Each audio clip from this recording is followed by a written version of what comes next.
Hey guys, I'm here today to talk about Spider-Man Brand New Day, directed by Destin Daniel Cretton, starring Tom Holland, Sadie Sink, John Bernthal, and everybody. Just about everybody is in this movie. Forgive me guys, I'm kind of riding a high right now of Spider-Man stuff. This weekend has been really fun as a Spider-Man fan. I didn't think I would actually have this much fun with a Spider-Man movie since No Way Home. I figured it was going to be an enjoyable time, but seeing the trailers for Brand New Day, and now seeing it twice, Thursday night for a special screening, and the next day I went with a friend of mine from work, I don't even know where to start without freaking out, but I'm going to try to stay as measured and as calm as I possibly can. Can't promise anything though. So Spider-Man Brand New Day takes place about 4 years after the events of No Way Home. Peter Parker is anonymously protecting New York City. Nobody knows who he is, including his friends. Aunt May is now gone. Peter's just kind of eking his way through life, devoting all of his time and energy to being Spider-Man. But the consequences of that start to catch up to him when his powers start to evolve. And on top of that, you have a new villain that's come onto the scene, which adds even further insult to injury for him with all the other stuff that he's dealing with underneath the surface. I thought about doing a spoiler-free video and a spoiler-filled discussion. We're just gonna get right to the meat of this. Spoiler warning if you haven't seen Brand New Day. And if you don't want to know, if you haven't seen it yet, please leave. Or if you just don't care about spoilers, hey, door's always open. There's a lot of stuff I could cover with Brand New Day, and I'm probably going to be here for a good while. I don't know if I'll be able to talk about absolutely everything, but as a Spider-Man fan, there's a lot of stuff that I could go into detail about. But to start it off, for anyone who's new to my channel, thank you for tuning in. I have been a Spider-Man fan since I was about 12 years old when I saw the first movie with Tobey Maguire, and I experienced all the highs and lows that came with it over the years. Looking back on all of it, seeing how the franchise has evolved over the last 20 so years, even the most die-hard fans of the character can admit that this hasn't exactly been an easy ride. But now we have Tom Holland as Spider-Man, and I think besides Tobey Maguire, he's up there for me with the best portrayals of the character. I wondered for some time, how are they going to continue Tom Holland's Spider-Man with everything that he experienced at the end of No Way Home, choosing to let the spell from Doctor Strange wipe away everyone's memory so that way nobody remembers who he is, but to stop the multiverse from collapsing. Well, for the time being at least, with Doomsday not too far away. And there was some chatter that I was hearing about how Sony wanted to have some sort of a multiversal thing again, like they had with No Way Home, while Marvel wanted to focus more on the street level stuff. But I guess they managed to take the right approach and say, no, actually we're going to focus more on the street level stuff. And seeing the trailers for it, as I did a couple of reactions to over the last several months, I was more than excited. And of course there was a lot of theories running around about a certain character showing up, played by Sadie Sink. More on her later. There was theories about how she was going to possibly be Jean Grey, or maybe some different character entirely, or a new creation. That has happened before with the MCU, like Phil Coulson being an original creation, or Rachel Dawes in the Dark Knight trilogy. But we were actually getting to see that Peter Parker was actually having a rough time living on his own. Something that we haven't quite seen since Sam Raimi's Spider-Man 2 in 2004. And I could safely say this, having seen it twice, Brand New Day is among the best of the Spider-Man films that I have seen. I'm a big fan of the first two Sam Raimi films. No Way Home I really love, and Spider-Verse, both of them, Across and Into, I think are just flawless masterpieces. And this one, I don't know where exactly I would rank it. Maybe I would put it at number 4 or 5, depending on what I'm feeling at the moment, if you know what I mean. But this is definitely up there for me. This feels more like the classic Spider-Man that we all know and love, where he's going through his everyday routines, fighting off certain bad guys that have sprung up throughout the city, collaborating with the cops, creating his own little tech, which I assume that he's gotten from some leftovers from Stark Industries, living in a somewhat crummy, run-down apartment in the middle of Manhattan. This is the kind of stuff that I want to see in a Spider-Man movie. He's not living some glamorous lifestyle like Tony Stark or any other billionaire out there. He's a very humble working class hero. And that's what really makes the character so special. It's the humanity. It's the everyday struggles. He's the every boy, the everyman. And that's what we've seen in some of the best Spider-Man films that we've gotten, like the first two with Tobey Maguire, or even the Spider-Verse films. And even with No Way Home, even if he does have it easy with being in the back pocket of the Avengers, the fact that his personal life was being affected by his being Spider-Man, that's what that movie got really correct, in my book anyway. And this movie is basically the aftermath of what happens after the events of No Way Home. MJ and Ned have no clue who he is, thanks to the memory wipe. Peter keeps an eye on them through social media, but he's going about his everyday life devoting all of his time to Spider-Man. But that starts to change when his powers start to evolve, starting to spin organic webs, just like Tobey's Peter Parker did. And you also have the inclusion of other characters in here, like the Punisher, or Yelena, the new Black Widow, a total poser, by the way. And I was talking with one of you guys earlier today. This actually feels more like the comic book come to life. And while I think it's really cool to see all these things, I think there is somewhat of a danger of leaning too heavily into that stuff or letting some fan expectations dictate your creative choices. I do like seeing a lot of that stuff that I think fans like myself have been wanting to see more of, whether it was Toby, Andrew, or Tom. Either way, this does feel a lot like the comic book come to life. And to start off with the technical side of things, this looks and feels exactly like Spider-Man brought to life on the big screen. I feel like I was actually in New York City, just like I was with the first two Sam Raimi films, where New York feels like a character in its own way. And while I do appreciate and respect what John Watts brought to the Home trilogy, Destin Daniel Cretton, the man behind Short Term 12, which I have not seen, but he also brought Shang-Chi and the Legend of the Ten Rings, a movie that I really liked. He brings a certain style that I have not seen in quite some time in a Spider-Man movie, in live action at least. I was worried that the movie was going to be too bleak or too muted or grayish looking based on what I was seeing in the trailers, but I think it's all done for a reason, like thematically or metaphorically, if you know what I mean. Peter's kind of in a low spot in his life right now. He doesn't really have anybody to turn to. And even with the dark muted colors, I think it actually feels kind of vibrant in its own way. And there's some really beautiful shots in here, like at the end of the movie, where he's sitting on this one high-rise building looking out on the sunset. And even when MJ is sitting on the rooftop of the school that she went to with Peter. Getting ahead of myself here now. Being a fan, I'm getting a little crazy. This does feel mostly like a serious tale of the character. I got no problem with them being colorful and fun, but I do appreciate the serious approach and its tone that it takes right here. And that's a journey that I think Peter Parker goes through in this movie, albeit it plays out very differently in comparison to Sam Raimi's Spider-Man 2, which a lot of people have pointed out before, and even now after having seen it, that it's the inverse of that movie. It's the opposite. He gives up being Spider-Man in that film, whereas here, he's devoting all of his time to being Spider-Man and not being Peter Parker. I don't really like to compare personally, but I think in the case of this kind of comparison where I talk about how it feels very much similar to this movie or that movie, I like seeing how it takes inspiration from other pieces of Spider-Man entertainment and blends them all together, making it its own thing. I mentioned it with the technical stuff, but the swinging sequences, while there's not quite as much as I was expecting, once they started to happen, no joke guys, I was shaking with excitement. When he first dives off the building, it's that one shot that we see right here in this one trailer, seeing underneath his eyepiece. It's like they took the visceral intensity of Andrew Garfield's web swinging, mixing it in with the spectacle of Tobey Maguire's web swinging. I hate to say that for me that a Spider-Man movie kind of lives or dies by that, because it's all about the characters and the story, but damn it, if you didn't have this kind of good of a web swinging sequence, and the design of the suit, as many people pointed out, it's basically the comic leapt right off the page, mixing in certain elements from Toby and Andrew's costumes into one. And the opening sequence, which we saw in set photos, where there's a tank chase that's happening and he confronts the Punisher, played by Jon Bernthal, that sequence was really fun. Not the first time that we've seen a sequence like this in a Spider-Man movie, like in Spider-Man 2 when he's chasing after those car thieves being pursued by the cops, or even in the opening sequence of TASM 2 chasing after the Rhino. And we get some of that in the first Spider-Man movie where he's taking on certain jewel thieves or armored car robbers and so on. But I still think the best use of Spider-Man going on patrol is that Blitzkrieg Bop sequence. Hey buddy, is this your bike? No change. Does anyone have a pen? Do you have a pen? And as I mentioned, with him being the classic Spider-Man that we all know and love, he's not taking photos for Jonah Jameson at the Daily Bugle. And that's the one thing that I'll admit I was kind of missing from this, but you had it so perfectly portrayed with J.K. Simmons in the original trilogy. And I don't really think J.K. Simmons' portrayal in this universe is as funny. It does fit the style that they're going for. And also, he's not getting any younger,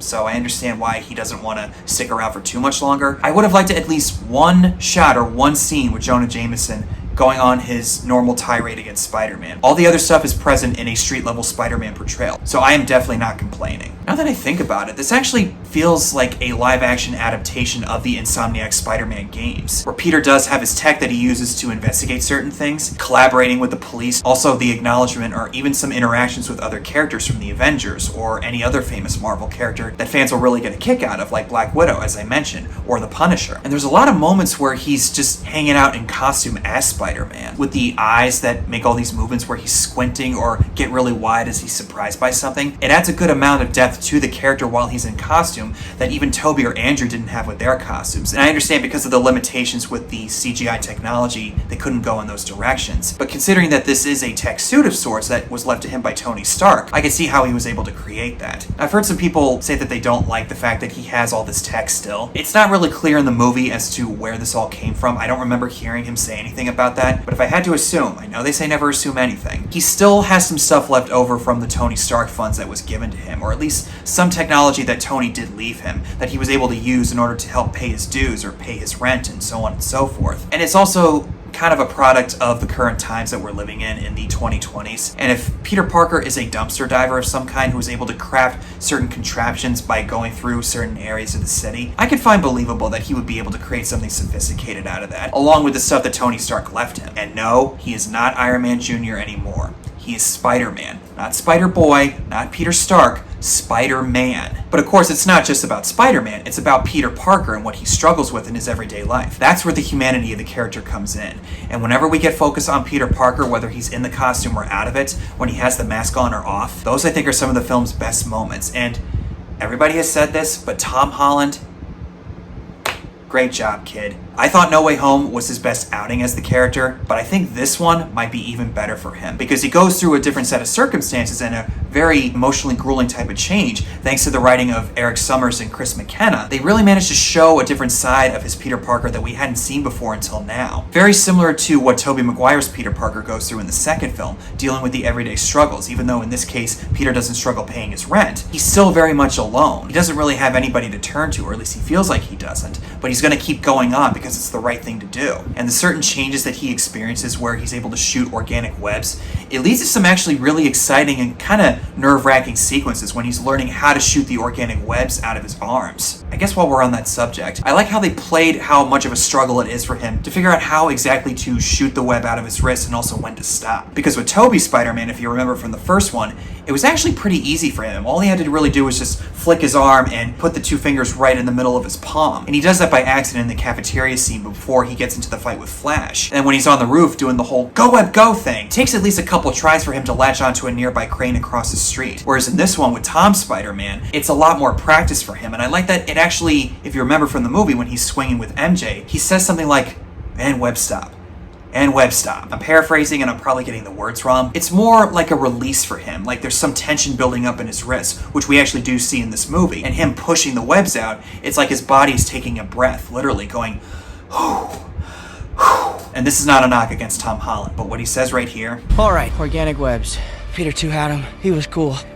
Fucking right. You can roll your eyes at me all you want, but I don't give a shit. He's the OG, arguably the most relatable Peter Parker, the most human Peter Parker. He is awesome. I do love Tom Holland though, and he's definitely up there for me with Tobey. Also, I forgot to mention the montage that we get of Spider-Man encountering these various villains, which certain shots are clearly homages to certain comic book covers from the Amazing Fantasy Volume 1 of Spider-Man from the 60s. I kind of wanted more of that stuff, where he's going on taking all these various villains. I'm not complaining necessarily, but there was a part of me that went, oh man, you had me for a minute. I want to see more of Tombstone. We do get more of Scorpion, thankfully. That actor who showed up in Homecoming many years ago, he finally gets a chance to really shine as a Scorpion. And Scorpion's purpose is really there just to kind of show just how far Spider-Man can go if he doesn't keep himself in line. And I know it's already been pointed out by Chris Stuckman, but that scene where he goes crazy, very similar to a certain moment in the Insomniac Spider-Man game, which I already pointed out, this does feel like a live-action recreation or adaptation of that video game. I mean, this is a heightened reality where there's aliens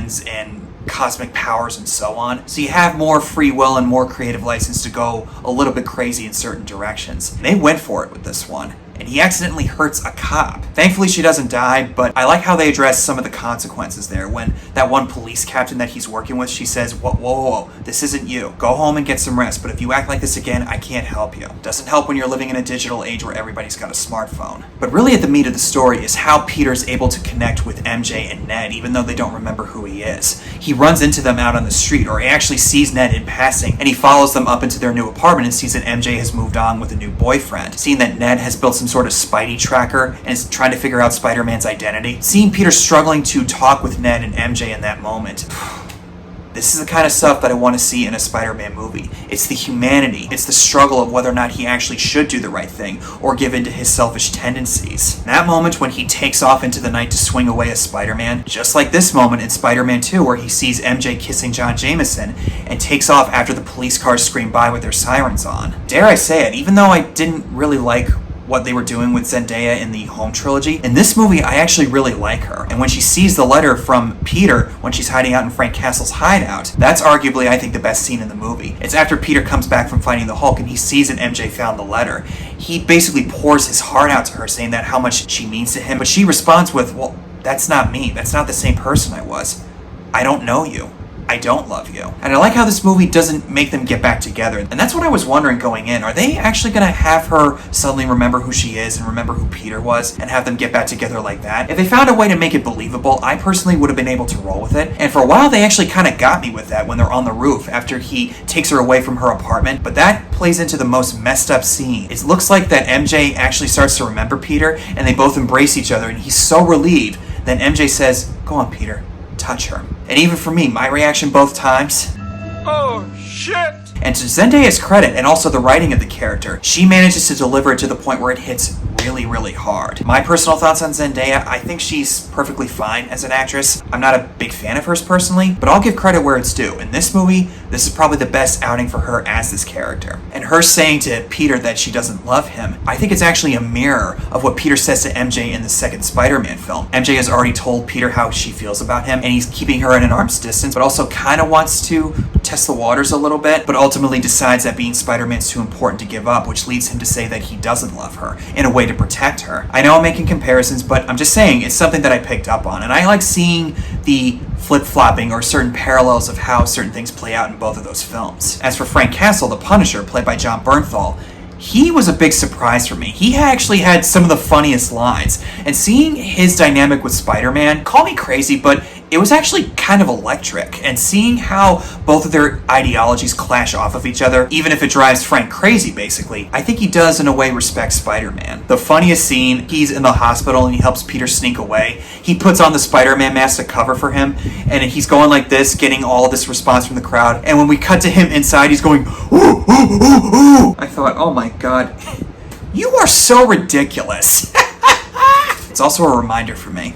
I got some catching up to do with The Punisher. Not just with Daredevil, but The Punisher TV show, along with that movie that came out recently. I think it was a short film of some kind. I'm not 100% on that one. As for the inclusion of Bruce Banner, played by Mark Ruffalo, this is probably the best that we've ever seen the Hulk in a long time. Now, I'm personally not bothered by the fact that he's using some sort of inhibitor to protect himself from letting the other guy, as he says, come out in a way that he doesn't want to. Bruce Banner's role in this film, I think, is kind of like the Dr. Connors of the MCU timeline, where Peter goes to Dr. Connors to get some scientific advice about what he's dealing with. Tobey's Spider-Man does that when he's trying to show him what the black symbiote is doing, and even Andrew's Spider-Man does that when he's trying to learn about what his father Richard Parker was up to. I would have been curious to see if Doc Connors does exist in this timeline, but I think that also would have caused Tom Holland's Peter to say, oh wait, Dr. Connors? No, I don't trust that guy. So if that was the reason, I understand why they didn't do that. Bruce Banner is already an established name by now in the MCU timeline, and Mark Ruffalo is just a really big team player, so why not have him around still? And as far as the sequence that we get where he turns into the Hulk, thanks to the interference of the Punisher and Jean Grey's manipulation, that is probably the best sequence involving the Hulk that we have seen in a long time. And how he turns into the Hulk was actually the most scary that I think I've ever seen from a Hulk transformation in live action. No more Banner, only Hulk. It's like in this moment where Spider-Man first encounters the Hulk in the comics. Banner gone, only Hulk remains. And also the inhibitor chip that Peter uses to suppress his evolving powers, it's just like Doc Ock's inhibitor chip, where he at first maintains control of those arms instead of the other way around. Now, I don't know if this was intentional, but I would like to think that Peter actually learned from what happened with Otto Octavius and took that idea to create an inhibitor chip. And I think, in a way, it's a metaphorical way to look at how we all self-medicate from something inside of us that we're trying to control on our own. Even though we ultimately do need other people and other resources to get through that stuff. I thought it was a neat little commentary, and one of you guys pointed it out to me, which I never would have guessed that had you not. But I guess we've held it off for long enough. It's official.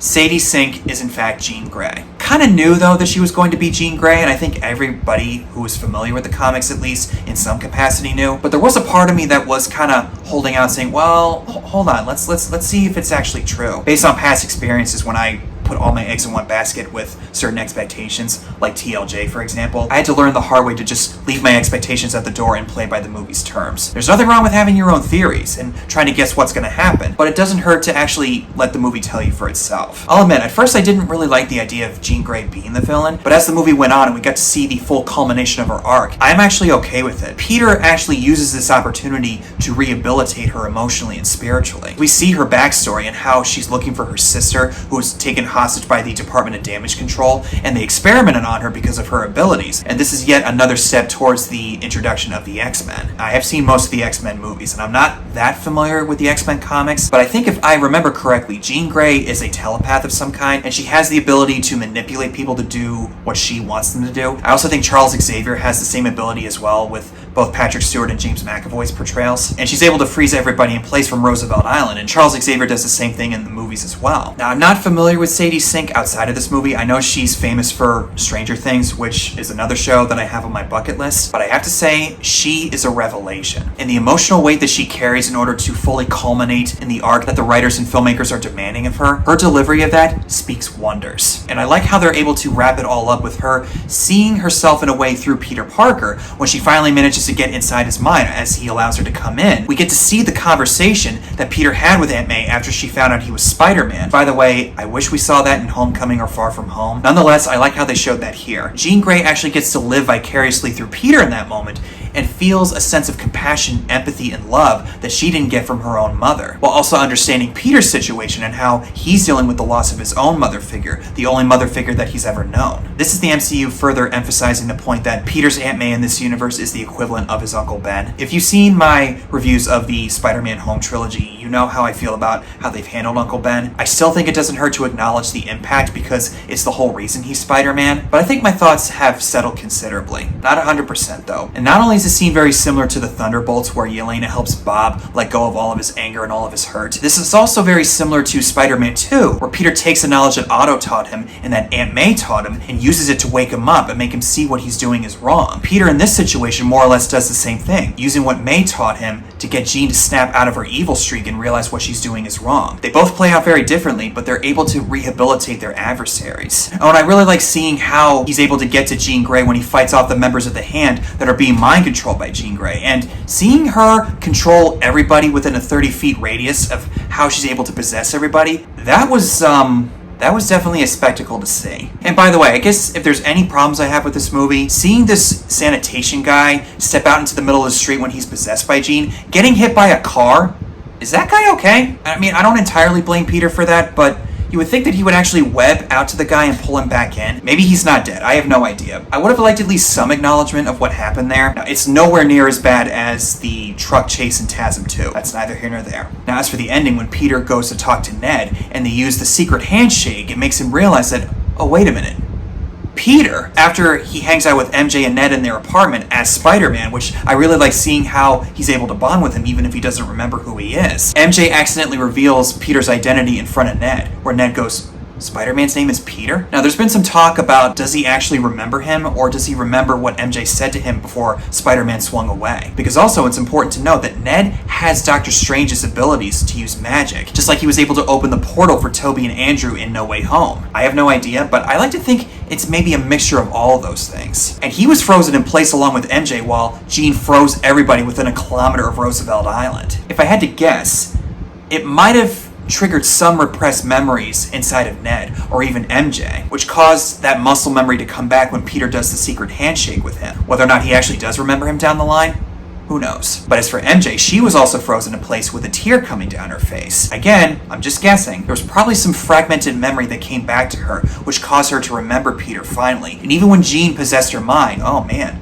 there really is no memory of you in here. It's all just a big giant void when it comes to you. And she, MJ, says earlier on in the movie to her boyfriend, or was it to Ned? I don't remember exactly. There's this feeling deep down inside of her where she feels like something greater is waiting for her. The fact that she's hanging out on the rooftop where she, Peter, and Ned were hanging out at one point in time during their high school years makes me wonder, is she slowly starting to get her memories back? Or maybe she's trying to break through the spell that was originally cast by Doctor Strange. I have no idea what they're going to do, but I like seeing that the seeds are starting to be planted for that to come back up later down the line. And it also gives more freedom for Peter and MJ to explore different love interests. I would actually really like it if they did Felicia Hardy. I mean, we saw her in TASM 2 for a little bit, played by Felicity Jones, but as for Black Cat, they haven't done that in the movies yet. And I know other people have said this too, but I really like how the main message of this movie, when he's talking to Jean Grey, Peter Parker, is that going at it alone is not going to get you anywhere, and it's only going to cause you more problems than you ever have a right to have. I mean, there's nothing wrong with being self-reliant, but ultimately it's the connections that we have with others that what helps us heal and move forward in life. And also, maybe I didn't mention this earlier, my brain's kind of mush right now. I loved how they used Florence Pugh's Black Widow, or Yelena, in here. Her first meeting with Peter, or Spider-Man, when he has to take the costume off but keeps the mask on while he gets in the pool with her. Definitely an awkward situation. Giving Spider-Man the wisdom that she learned with the situation with Bob. I don't know why, but that just kind of made me feel some kind of feeling that I don't know exactly how to describe. Can we get more scenes with Yelena and Spider-Man in the future, please? Even if she is a total poser. And I just remembered the post-credit scene.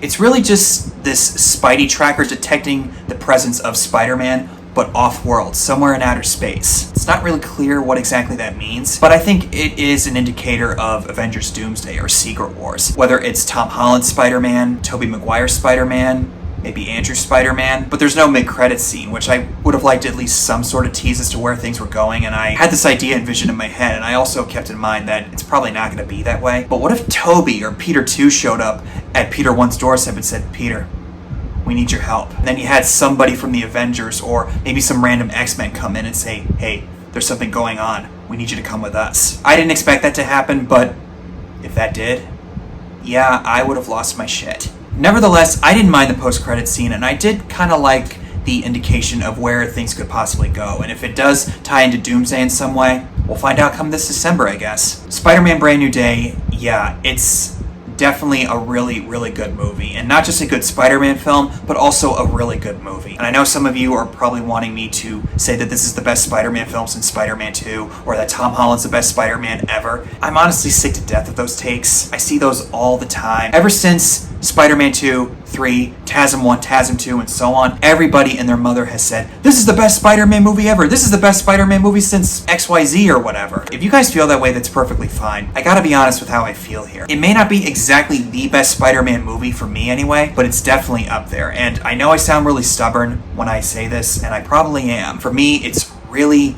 really, really tough to beat Spider-Man 1 and 2, or No Way Home, or both Spider-Verse films. And I can safely say, with confidence, that this is going to eke its way just right into that top tier category. And Tom Holland has said as long as he's around, he's always willing to do more Spider-Man movies. Definitely not going to complain about that. To everybody involved with this, including Tom Holland, great job. That's all I have for you on Spider-Man Brand New Day. Thank you all so much for watching. Let me know what your thoughts are down below of this movie if you've seen it. If you'd like to see more from me, just hit the like and subscribe buttons. And as always, I'll see you guys in the next one. Later!